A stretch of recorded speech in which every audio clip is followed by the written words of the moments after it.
coletivo. E, de fato, foram comprovadas por pesquisadores que decidiram ir a campo. O que eles notaram é que esse tipo de transporte vem perdendo espaço nos deslocamentos do dia a dia. É a forma de se locomover pelas cidades brasileiras indo em outra direção. 7 anos atrás, quase metade de todas as viagens era feita por transporte coletivo. Hoje, 31%. Já os veículos individuais aceleraram de 5 para quase 7 de cada 10 viagens. Nesse tempo, mais gente comprou carro e moto e a participação dos serviços por aplicativo cresceu 11 vezes. Pela Fernanda, o ônibus passa e não para mais. Ela conseguiu mudar para o emprego mais perto de casa e não fica mais 5 horas por dia no vai e vem. Ela usa carro por aplicativo. Se tivesse mais ônibus, ele demoraria menos tempo, né? Para ir passar um. Então eu usaria sim, até para economizar. A escolha pelo transporte individual tem um outro custo, o ambiental. A maior parte do gás carbônico emitido no trânsito vem dos carros. Por passageiro, o ônibus emite muito menos do que emitiria um carro, que também é um veículo pesado, transportando apenas uma ou duas pessoas. Nas grandes cidades, a saída é aumentar a oferta, qualidade e sustentabilidade do transporte público. Evitar as viagens motorizadas, fazendo com que as pessoas possam morar mais próximo das oportunidades de trabalho, de educação, lazer e outras. Mudar as viagens, que aí é fazer com que as pessoas que hoje utilizam o transporte individual motorizado, o carro, possam usar mais o ônibus, o metrô, o trem e, por fim, melhorar as viagens. Parte da população que deixou de utilizar o ônibus nos últimos anos, eles se dispõem a voltar a utilizar, desde que eles tenham um serviço mais pontual, um serviço... Pois é, tá aí a solução para a questão da mobilidade urbana, não só aqui em João Pessoa, em todo o Brasil, sobretudo no Nordeste. João Pessoa especificamente, quando a gente mora aqui, a gente vê a dificuldade de locomoção, porque a classe média, da média alta, a elite, numa residência, digamos, povo mais abastado, tem 2, 3 carros, 5, cada um vão para, todos, ambos, um exemplo, vão para o meu local, mas cada um vai no seu carro. O problema maior é que cada carro individual que sai para o centro, para repartições públicas, para a indústria, vai aumentar a emissão de gás poluente. Está aí o Brasil, o Pantanal Mato Grossense, o eixo Rio, Belo Horizonte, São Paulo, Brasília, está pegando fogo, realmente a poluição, as queimadas, está aumentando mais ainda esse CO2 na atmosfera. Ou seja, o efeito estufa aumentando e agravando muito mais a questão ambiental, até de respiração, e com a umidade relativa do ar caindo abaixo de 10%, que dificulta o oxigênio, a circulação e a respiração dos cidadãos, sobretudo. Os cidadãos idosos e crianças. Está aí. Na Alemanha, a gente tem uma matéria aqui, na Alemanha, na Europa, se pratica transporte gratuito, tirando dos impostos.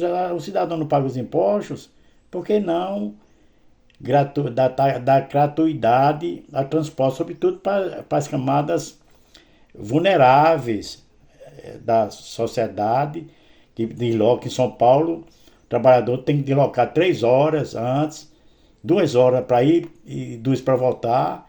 A pessoa vive em função do trabalho, simplesmente.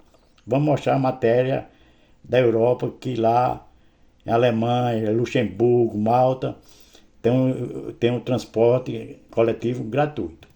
Vejamos.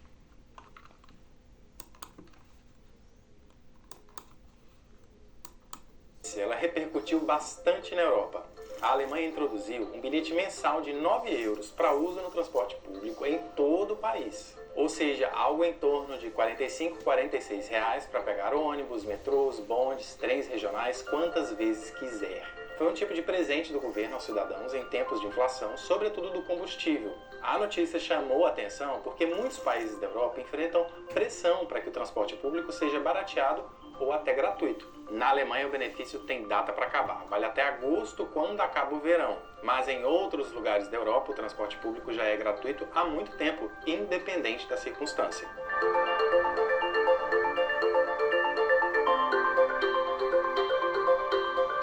Sabe onde fica Luxemburgo? É um país pequenininho, porém rico, que aboliu passagens pagas nos transportes públicos no começo de março de 2020. Quem não mora lá também não precisa pagar. A gratuidade da passagem é financiada pelo orçamento público, ou seja, por impostos. Essa é vista como uma medida social para um ducado que pretende se transformar em um laboratório de mobilidade. Segundo exemplo, Malta. O país insular no Mediterrâneo planeja seguir o exemplo de Luxemburgo. Transporte de graça para todos os cidadãos a partir de 1º de outubro. Malta seria, portanto, o segundo país europeu a deixar de vender passagens a seus cidadãos e visitantes. Pois é, valeria também para turistas. O objetivo, reduzir a dependência em relação aos carros. Esse, na verdade, a gente pode dizer que é um objetivo comum. Agora, falando não de países inteiros, mas de cidades, a gente tem um exemplo da capital estoniana, Tallinn. Na cidade, os moradores não precisam desembolsar nada para andar de ônibus e trens desde 2013, quando Tallinn se tornou a primeira capital da União Europeia a fazer uma mudança dessas. Há relatos de que a rede de transporte não é tão eficiente, mas independente disso, é tudo de graça e essa gratuidade se estende à maioria dos distritos da Estônia. Em outra cidade europeia, medidas semelhantes levaram a uma redução no tráfego de carros. Eu estou falando de Dunkerque, onde os cidadãos podem usar o transporte público gratuitamente desde 2018. De acordo com um estudo realizado alguns meses após a introdução da tarifa zero, o número de entrevistados que diziam depender dos próprios automóveis havia caído pela metade. E olha que curioso, aproximadamente 5% dos moradores disseram até mesmo ter vendido o carro ou decidiram não comprar um segundo por causa do transporte gratuito. Assim como a Alemanha, ao longo do tempo, alguns lugares introduziram o passe livre por um determinado período. Em algumas ilhas dinamarquesas, isso se deu por motivos econômicos. Foi no verão de 2020 e 2021, justamente por causa da pandemia. O governo dinamarquês queria estimular o turismo e, por isso, a travessia para as ilhas se tornou gratuita para passageiros sem carro. Além disso, os preços dos bilhetes foram significativamente reduzidos durante a temporada de verão. Não é mais assim, a balsa gratuita não está mais disponível este ano, mas os visitantes ainda podem se beneficiar de preços reduzidos no transporte público local.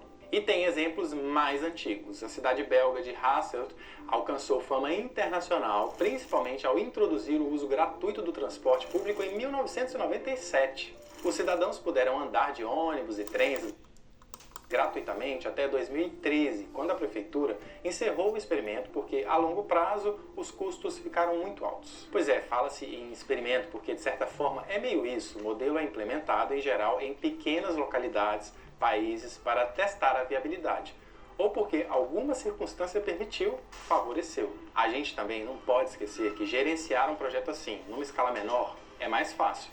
Será que daria certo em metrópoles como Berlim, Paris?